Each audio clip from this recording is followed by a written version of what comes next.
Disintegration is a sci-fi first-person shooter combining FPS and real-time strategy elements. You play as an integrated pilot, flying a grav cycle while you command your troops on the ground as you fight to preserve your humanity, through a single-player campaign and in frenetic PvP multiplayer. As a small independent studio, we strive to find ways to streamline our content creation while maintaining the highest quality standard. A big part of this has been integrating InstaLOD into our workflow.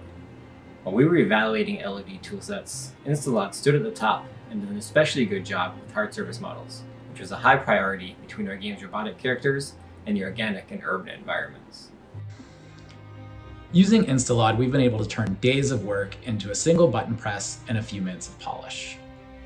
This kind of savings is vital for our small studio.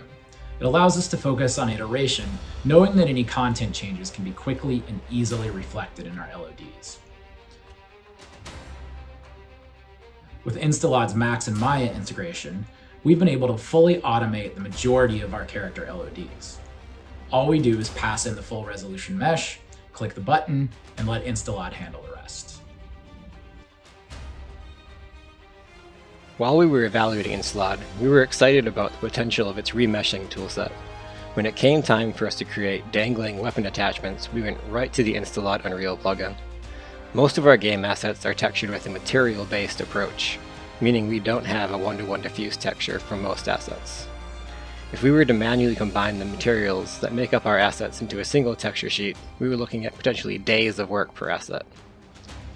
Thankfully, InstaLOD's remeshing tools in Unreal are capable of taking even our most complex assets, baking all that textural information into a single set of texture images, while at the same time combining and reducing the model, turning those days into minutes per asset.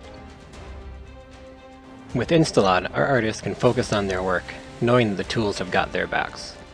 It's been an integral part of our development, and we believe that there are even more time-saving tasks that we haven't been able to explore yet. We're excited to find new ways to leverage its power and continue to expand our workflow.